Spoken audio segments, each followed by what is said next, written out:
This is your complete and easy guide to beating the fourth encounter of the Salvation's Edge raid. Now, just as a quick disclaimer, this encounter is not easy, but I'm going to break it down for you in such simple terms. I'm going to make it so easy for you that you'll be able to beat it with whatever teams you play with, as long as you watch this video from start to finish.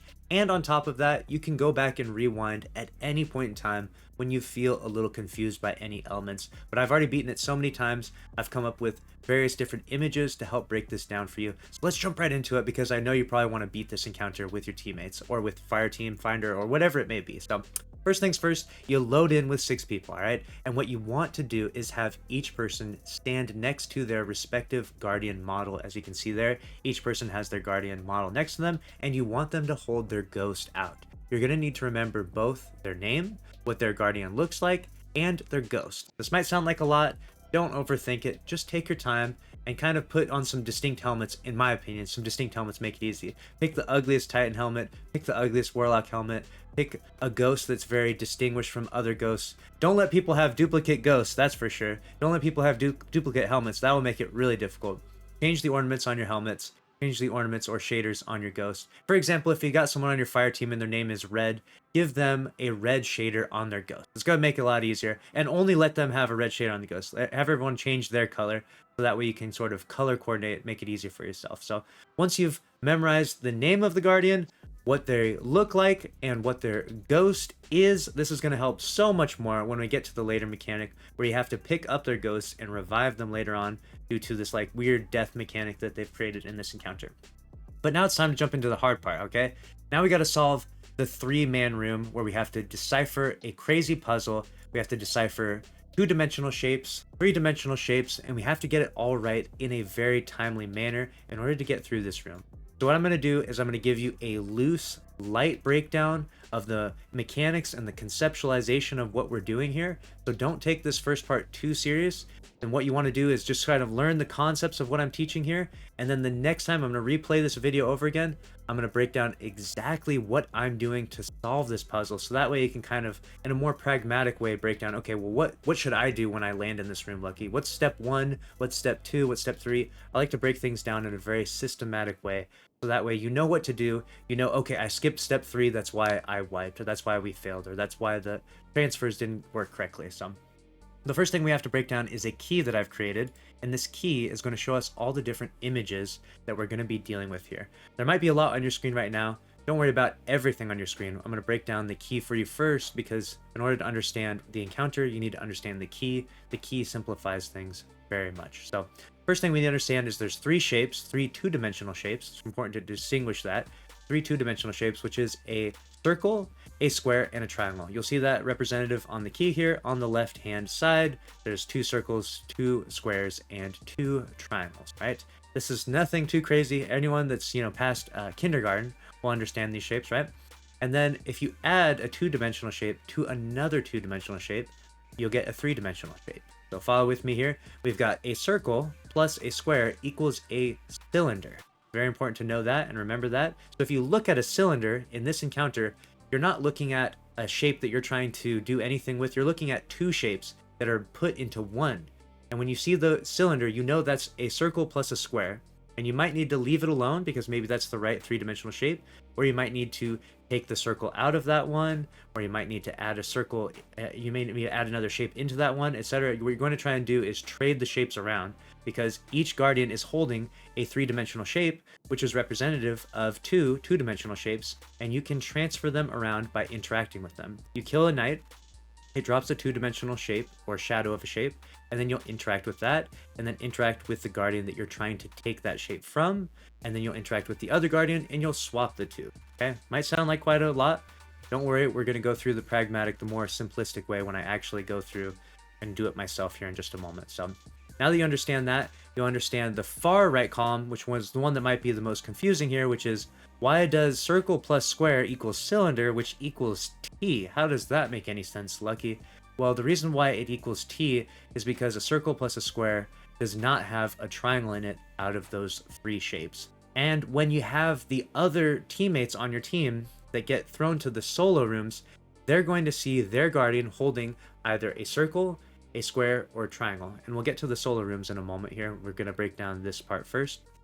They're going to see those shapes and they're going to type it in chat. As you can see in my text chat here, we have CTS, some lines, CST. What they're calling out is left, middle, and right. And as they just typed in right there, they typed in TCS. So what that means is that one of them in the solo room saw that on the left, there was a triangle, and in the middle, there was a circle, and on the right, there was a square. So once they deciphered that, they typed it in the text chat, so that way I, in the 3-man room, could begin the puzzle solving process. And what I mean by the puzzle solving process is I'm interacting with the shadow shapes here. You can see the 2-dimensional shapes, and I'm bringing them to the guardians with the 3-dimensional shapes and swapping them. So if a guardian, for example, is holding a cone, that means they're holding a triangle and a circle. Okay, if I interact with a circle from one of the knights, one of them drops, and then interact with the cone, I've pulled it from that, I've primed it yet, and the transfer won't happen just yet. If I interact with that over with a, for example, let's say a cylinder, which is a circle plus a square, if I interact with any one of those two symbols, I'll swap the 2-dimensional symbols, which will effectively change both 3-dimensional symbols. So keep that in mind. Both 3-dimensional symbols will change because I've swapped between the two of them. So if that all is really quite confusing and you're like, hey, Lucky, I'm not quite following you, you can go back and rewatch that again if you want to get a deep conceptualization. But right now what I'm going to do is I'm going to replay myself solving this, and I'm going to give you the most simplistic way of doing this. That way you don't have to fully understand everything and feel like you have to solve all 3 at the same time, okay? That way it doesn't feel like you're solving 3 Rubik's Cubes while juggling, right? That's going to be a little bit too much. We're going to make it nice and easy for you here. I'm going to make the key a little bit smaller, but still in the top left corner so that way you can understand what's going on here, okay? So we start the encounter. I'm in the room with 3 people. If this is what you land on and you want to be the puzzle solver, call that out for your teammates. So that way your teammates know that they're on ad clear and you're just solving the puzzle. Don't let them run around and exchange the symbols, otherwise it's going to get very chaotic and might make it hell for you. Now I see TCS in the chat. The first thing I'm going to do is solve the S. I like to solve the cone first. It makes it a little more simpler. The S happens to be a cube on the right though, so I know that that's 2 squares. So I pick up a square, I interact with the cube, which is 2 squares. So I'm pulling one of them from that. And then the next knight I kill drops a circle, so it doesn't matter who I interact with at that point. I'm trying to solve the one on the right first. I picked up the circle, I interacted in the middle, and then that has now swapped for the right on me. Now what I did lastly after that is I interacted with the triangle there. Now what I'm going to do is interact with the triangle on the far left, and then I, of course, if you're understanding what's happening right now, I will need to interact with a square next. So that way I can turn the far right guardian into a cone. So the next time I kill these knights, you see how they didn't drop the symbol I liked? I went and killed the 3rd knight. They did drop the symbol I liked, which was the square. And I've interacted with this guardian. That turns into a cone. That's the exact shape I want, and 80% of the hard work is done, maybe 90% of the hard work, because now all I need to do left is get one last swap. You can see that the callout is C in the middle, which is a triangular prism, which is a square and a triangle, but the shape that's in there is actually a cylinder, which is a square plus a circle. So the square is already there, I just need to get the triangle in there. So all I have to do is grab the last 2 shapes, swap those around. I do one last swap after I've gotten to this point, and it's done, just like that.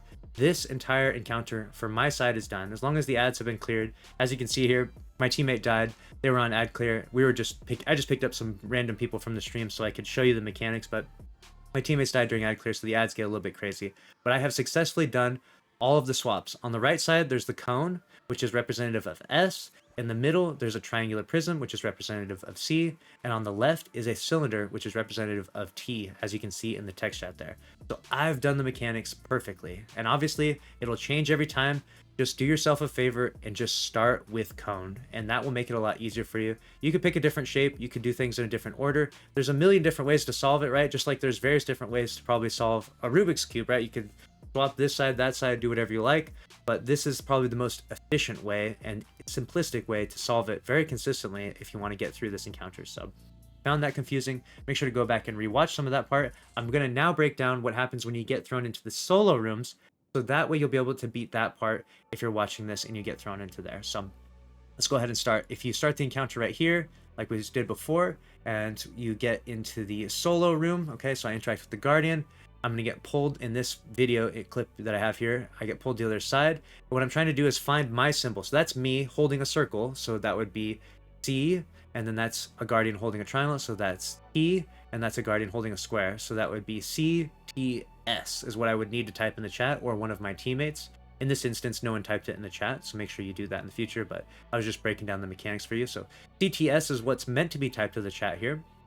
And once I know that, all I'm trying to do at this point in time is get rid of any symbols that aren't my own. So don't pick up your own symbol until you have double matching symbols on the back wall. So what happened here in this instance, and it does happen occasionally, is that when I loaded in, I already had the double matching symbols on the back wall. I had 2 circles on the back. So I call that out to my other solo teammates, letting them know, hey, I have double symbols, and then it's time to begin the splitting. If they don't have double symbols, let them send the wrong symbols that drop from the knights. What do you mean by wrong symbols, Lucky?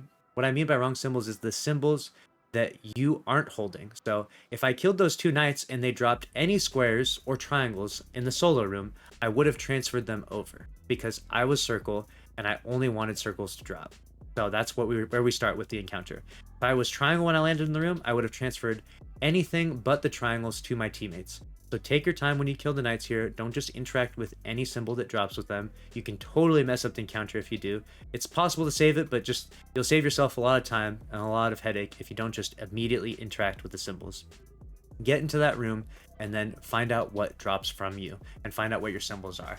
For this situation, it made it a little bit easier because we obviously had the ability to, we got the right symbols at the first try, but it's not always going to happen like that, and it's totally okay. It doesn't make it any more chaotic. It's a very quick fix to quickly get both of the symbols that you're looking for. So we're going to start this over again. We're going to talk about the mechanics for the solo rooms. Okay, we land in the solo room right at the start here. I look at my guardian. I can distinguish what that is, and that is I'm holding a circle, and then that's a triangle in the middle from a different guardian.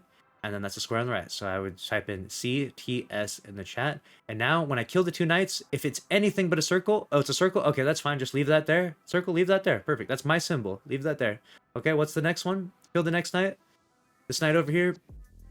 My grenade's trying to stay alive here. Fighting for my life out here against these thrall. So we're going to kill this knight on the right in just a moment after we get all these dread cleared out. And it's another circle. Okay, so that's both my own symbol. I'm doubled up on the wall.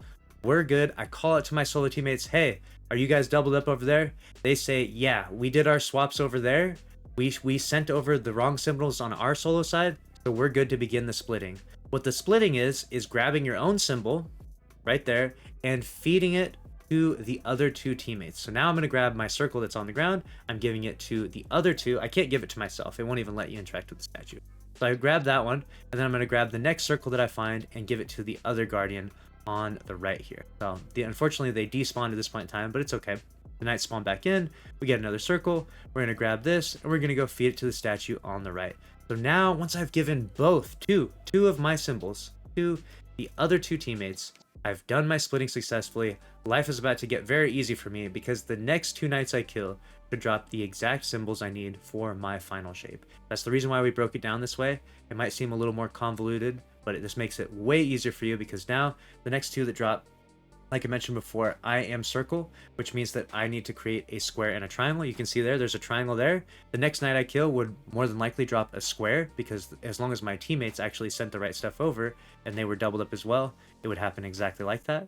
So I'd pick up that triangle and I would pick up that square, and then I would have my final shape set and ready to go. But before you do that though, it's unfortunately a mechanic that they throw in there, which is like a disruption mechanic where you're going to kind of die. You like fake die, right?